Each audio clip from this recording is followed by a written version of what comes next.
Hello, friends. I hope you guys had a very Merry Christmas. I know I am a tired mama right now, but I really wanted to share this video because it's been on my heart to share it with you mamas lately. And I'm guessing if you clicked on this video, you are pregnant with your second child, or wondering if you should have a second child, or you just had your second child and you're wondering how to juggle all the craziness and help your oldest through the transition. So I'm just going to share a few things that helped this family transition from a family of 3 with 1 child to a family of 4 with 2 little babies. I have a 5-year-old and a 3-year-old now, and they are actually downstairs watching a movie for now, but they get along for the most part. They do fight some, but those first few weeks were really something, trying to transition a then 2.5-year-old to having a little sibling and how to be gentle and all the things. So this video is mainly about how I helped my toddler with the transition, but helping my toddler through it in turn helped me through it. I just have 5 little points here, and these are really just ways to help your toddler adjust, and in turn it'll help things run smoother for mama. For one, I tried not to be too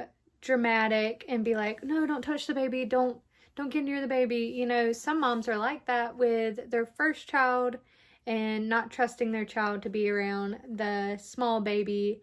But I really tried to help my oldest just embrace that he had a new brother. I had a boppy pillow that I used with both of the kids, and I would sit with my 2.5-year-old and the newborn, and I would kind of lay him in the boppy pillow or something like that and kind of keep his neck supported and have my oldest kind of cuddle him. And when he finally started sitting up, they kind of sat together and enjoyed each other's company. But in those first weeks, just really get the oldest involved in just like holding the child, coming up to them and, you know, giving little forehead kisses as long as everybody's healthy and everything. And just letting the other child know, hey, this is your sibling, it's going to be all right. Y'all are going to be best friends soon, but for now, you just got to be real gentle and loving, and y'all can wrestle later in life. Number 2, I tried to have as much time for my 2.5-year-old as possible when the baby was napping. Now, there was some times where it was important if I had to get something done or if I wanted to sit down for a minute to have my 2.5-year-old have independent play. But for the most part, when my newborn was napping, I was trying to spend some quality time, like doing puzzles or just really cuddling with my 2-year-old, letting them know I have no favorites. It's just a newborn taking more of my time, but I love you as well and equally, so there won't be any jealousy or any like hard feelings there.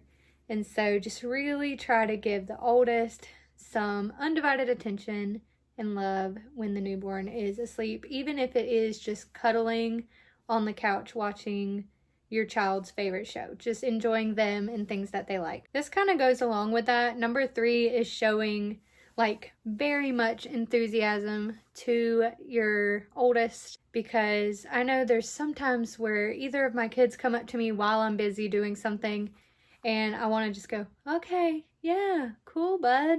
Ever since my youngest was born, I try to give them both this attention, but when they show me something, I'm trying to be like, oh wow, tell me more about that. Or, oh wow, that's really cool how you did that, bud. You know, just really show it in your eyes and your facial expression.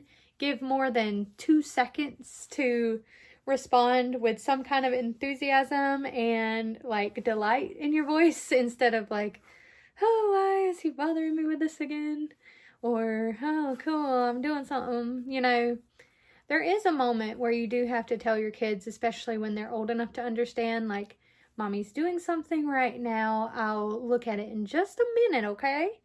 You know, stuff like that. Because you can't be that 100% of the time enthusiastic when you're busy. I get it. But, like, just try your best to be enthused. I was trying to be my best when I had both of them, and I was tired. I was so tired, and I know all the other mamas in the world are tired when they have even just one child. So it's just that support and enthusiasm. Number 4 is, along with letting your child hold the baby, is also like asking them to grab stuff for you so they feel like they're helping and they're important. Like, I remember my oldest used to love to try to help me put formula in my youngest bottles and help me like shake it up and give it to him and stuff. Like, as long as they're being watched and monitored, they can help. They can do so much to help. And I mean, don't force them. Like, if they aren't really with you or want to help you out with that, don't worry about being like, hey, get me that, or do this, do that. Just like, if you feel like they want to be involved, that would help them get used to having the baby, to be like, hey bud, can you grab me that right there? Oh, you're such a good helper. That really helps. And number 5, what really helped us get through the transition is giving everybody in the house extra grace. That is so important. Give your husband grace. Give your child grace, because they might have more tantrums than usual because they're like overstimulated and everything's new to them too. Give yourself grace. Give your newborn grace. They just came into the world. I know it's aggravating when you go through a lot and they're crying and you're trying to heal and the toddler's talking to you and your husband needs to eat and all this stuff is happening at one time. But give every single person in the house, including yourself, some grace, mama, because you will get through it, even though it feels very overstimulating at first. But that is my take on it, and I just really feel blessed. I'm at the point now to where my kids play together, and I'm actually being able to make these videos right now. So it does get better. It does get to be where you can have some independent time. They can independently play, and you can have hobbies and do things that you like, and it gets easier. So embrace these moments, enjoy these moments. And if you like this kind of content, I do have a blog post that I actually wrote when my second child was born in 2021. So I will leave that. It was a lot fresher of a story then, but I'll leave that in the description and you can check it out if you want to. It's on my blog that I used to post on all the time.